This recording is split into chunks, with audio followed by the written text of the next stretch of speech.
Hello, everybody. Welcome to the online version of our Fire and EMS Adjunct in Service that took place on August 30th, 2018. Today, we're going to go over some of the things we covered in the face-to-face in-service session. And if you have any questions, you'll be able to email me at the end of this update to clarify anything that you might have. First thing we wanted to do is go through some changes in people.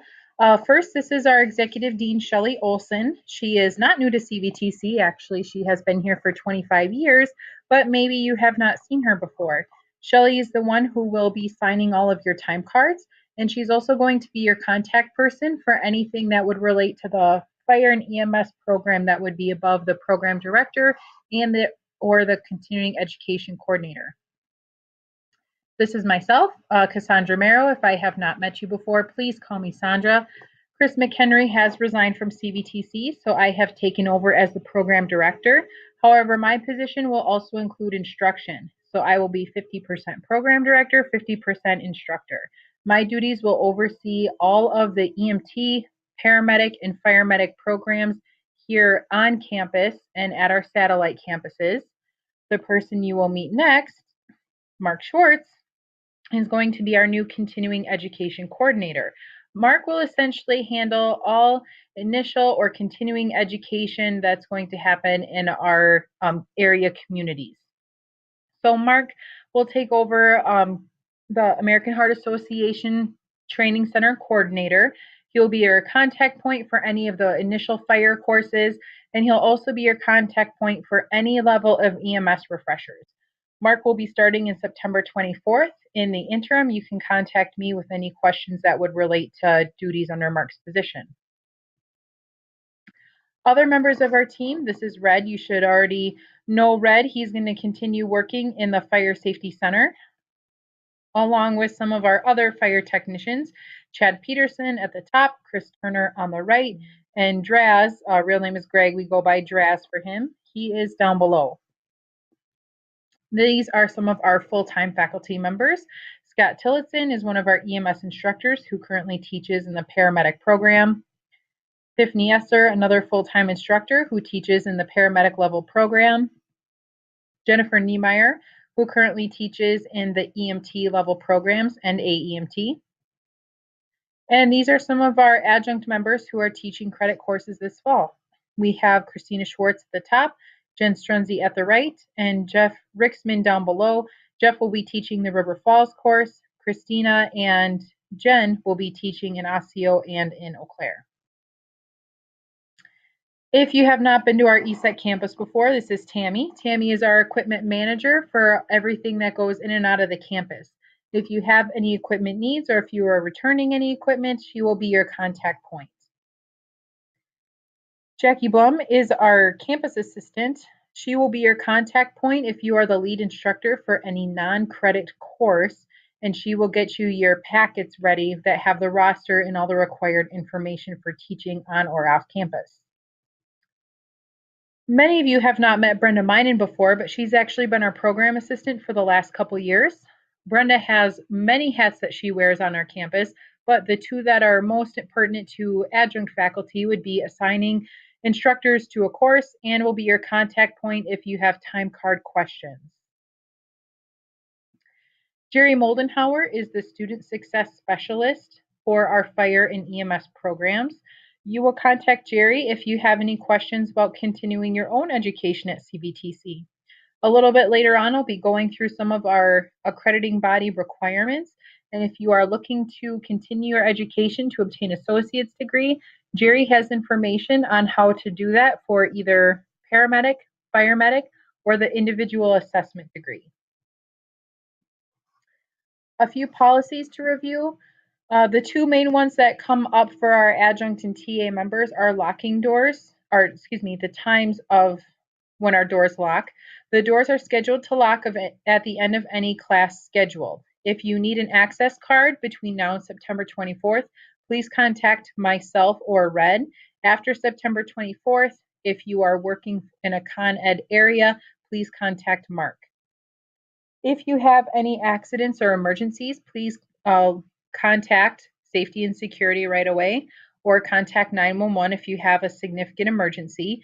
Once the incident is under control, you'll need to go to CVTC homepage, click on Safety and Security, and report the incident to the homepage. If an accident or emergency occurs and you're unsure of how to complete this document, please contact myself on my cell phone, or you'll be able to contact Mark after September 24th. A few reminders on CVTC's employee required items. You do have a background check that is required every 4 years. CVTC HR department will contact you to complete what is called the bid form. That's the release of information form, so they can run your background check. HR will contact you if there are any issues on your background check that may impact your employment. Title IX training is due annually. HR sends a reminder to your CVTC email about when you should complete your Title IX training. Bloodborne pathogens. Most of this relates to the EMS department. However, if you are working in a fire area, you may also be required to complete bloodborne pathogens. That is also due every year, and HR will contact you when your time is coming up to complete bloodborne pathogens. And lastly, hazardous materials is required by all employees. This is actually not annual. Forgive my typo. That is due upon hire only. Your employee email. So CVTC or other areas of CVTC, like HR, for example, will only send pertinent information to your CVTC email account. In the past, in order to be accommodating to all of our adjunct, we have permitted employees to use their primary email address and delivered information to their private account, not their CVTC account. However, we have been running into issues where HR has been trying to contact people to complete a background check.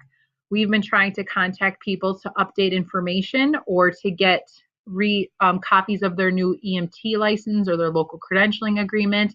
Or we might have even had safety and security try to get a hold of somebody for an incident that may have happened at the school.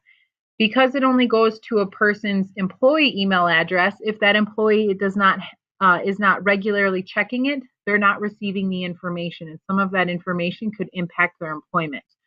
So as of January 1st, 2019, all communication from our department will only be delivered to a CVTC employee address. The night of our adjunct in service, we included folders that had information on this. Instead of receiving a paper copy, I have an electronic copy attached in this email, and there are instructions in there on how to auto-forward your CVTC email to your preferred email account. If you'd like to use CVTC as your primary email, that's great. Otherwise, please auto-forward to a personal email account. We ask that you do not auto-forward it to another work account in case you change jobs and no longer work in that department anymore or that for that company. It makes it really difficult to get a hold of you again. So use the instructions for auto forwarding. Please complete this before January 1st. And after January 1st, all communication will only go to your CVTC employee address. We also have had some significant issues with hacking over the summer in our CVTC email. If you receive an email address from us that appears suspicious, please contact immediately and do not open the mail or any links that it shares with you. We've also really tightened up security, so sometimes we don't always receive emails that come from a personal email account. So if you are trying to contact myself, Brenda, or anybody else at CVTC, and it's been more than 5 business days, please call us directly. It's possible that your email was blocked by our firewall or was automatically transferred to spam and we did not see it. Time cards. So the other attachment you will find in this email is instructions on time cards. We have instructions for completing your time card electronically, which is the primary method. We also have a blank time card, instructions for if your time card needs to have a late submission as well.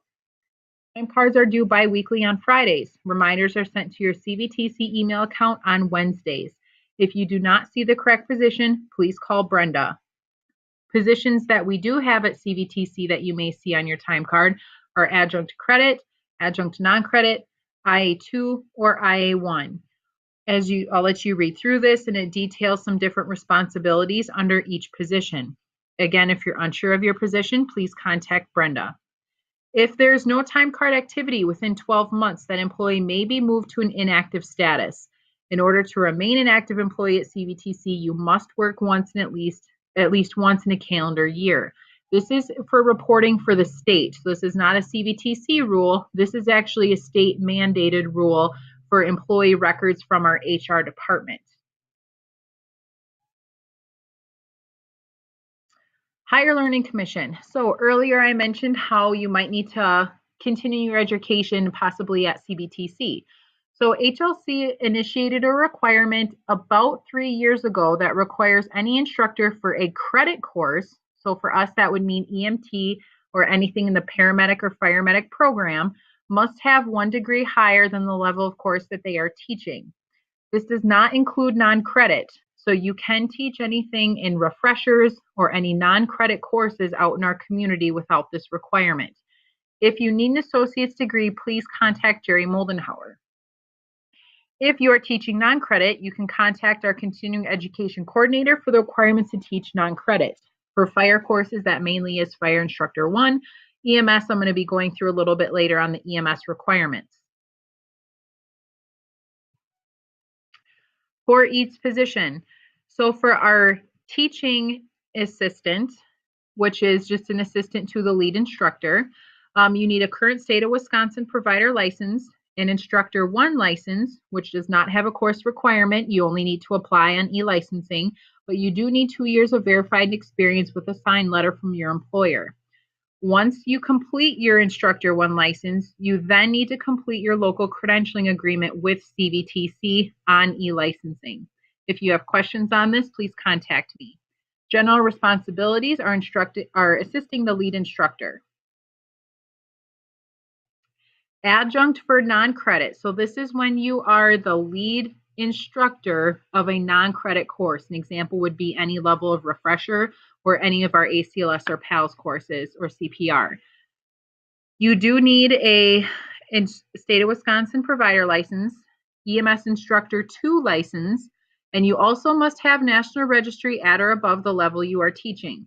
You will also need to complete a local credentialing agreement with CVTC. With the instructor 2 license, if you were an instructor 1 with a local credentialing agreement and now you obtain your instructor 2, you will need to complete a new local credentialing agreement. Depending on the course you're teaching, there may be other requirements such as the ACLS, PALS, BLS for CPR. You are the lead instructor for this course, so you would need to maintain all responsibilities for the students, enter the CEU, which is the grade, and coordinate schedules with the Con Ed coordinator and TA assistants if you need additional help in your classroom. The other area that you could be teaching in is our AHA courses. If you are teaching AHA only, you are not required to have any type of Wisconsin State EMS licensure. You only need the AHA instructor at or above the level that you are teaching.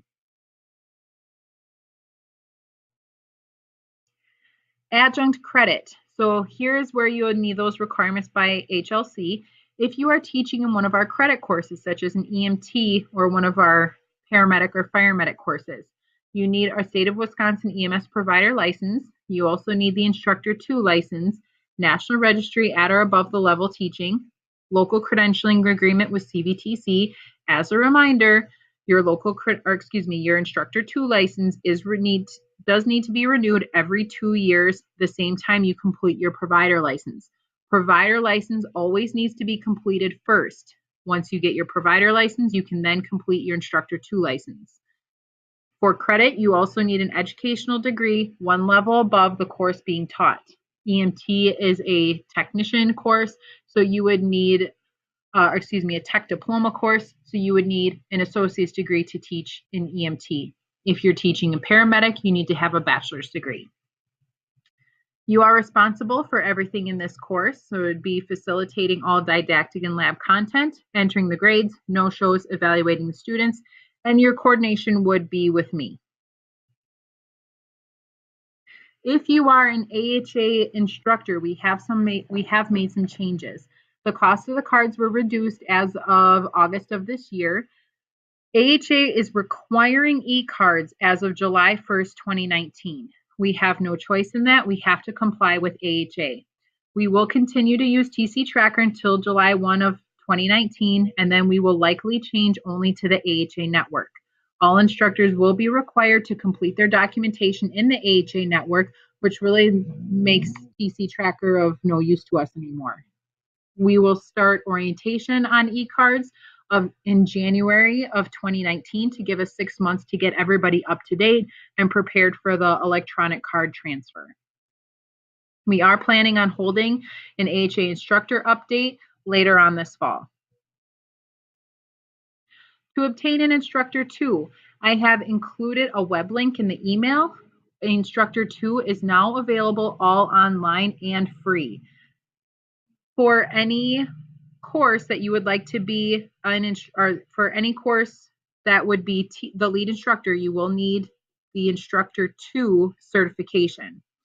There is a textbook requirement. You can see me if you're interested in the course or if you have already enrolled in the course. The course is about 3 weeks. Again, it's all online and there is an exam at the end based on the textbook that I would be providing you. Once all of that is complete, you would go through a process of teaching a course with me. We would watch, complete your evaluation, send it into the state, and then you would be granted your Instructor 2 by Tim Weir. Once your Instructor 2 is complete, you can complete your new LCA, and now you can be the lead instructor for any CVTC course. Again, go to the link. It'll take you to the WTCS EMS homepage, and if you scroll down, there's a whole tab for Instructor 2. That's where you can print out every document on how to start the online course for Instructor 2, when the orientation is located, and information about the required observation. We are looking for more Instructor 2s. I would highly, highly encourage that you get enrolled and sign up in this free course. See me for the textbook, and we'll get you started right away. We are also in need of more AHA instructors. We have a lot of BLS courses we offer every single year, and we also have more up-and-coming ACLS and PALS courses. To become an AHA instructor, please follow the instructions on the information guide I have included in this email. But you go to the web link you have on your page here, onlineaha.org/courses. Once you complete your course, you would send that certificate to the AHA coordinator, which will be Mark starting September 24th. In the meantime, it is me. Then you're going to go to our CVTC course offerings page. Sorry, for some reason I can't talk this afternoon. But you'll go to our course offering page and you're going to pick 3 dates. One date that you'll observe, one date you'll co-teach, one day that you will be the lead instructor. If you go to the homepage, at the top of the homepage, you will see continuing education. Click on continuing education, and underneath emergency services, you'll see CPR, and then you'll see additional emergency services courses. BLS CPR is located under CPR, and under the additional emergency medical services courses, you'll find ACLS and PALS. If you're having trouble with this, feel free to contact me and I'll send you a direct link. Once you select those dates, you're going to send them to the AHA coordinator to confirm that those dates will work. After those 3 observations are complete, we will complete the observation report, send it into the AHA network, and you will be approved to start teaching AHA courses on your own. Once everything is complete, the cost of the online course will be reimbursed to you if you are going to be teaching for CVTC. If you will be teaching for CVTC, you will need to schedule an orientation with the AHA coordinator so we can get you up to speed on TC Tracker while we are still using it and the AHA network. We also need to make sure that you go through the hiring process if you're working for CVTC so you can be familiar with SIS, email, and other things that would pertain to employment here. You will see an additional handout for equipment room policies. Please review the policies listed on that handout. A couple of the big things to remember is if you are assisting with one of our courses, or if you are teaching an off-campus course and returning equipment, please leave the equipment in front of the sink with a note of where it came from and if the class is complete. This allows our equipment technicians the information they need to either replace it, put it away, or know if they need to go pick up equipment from a satellite campus. If anything needs repair, there are 2 swinging doors at the entrance of the equipment room. On one of the doors, you'll see a form. Take one of those forms out, leave it on top of the sink with information on the equipment that's broken or needs repair. That will give us the information we need to make sure that everything is replaced and fixed accordingly. Okay, that is everything that I have for the instructor update.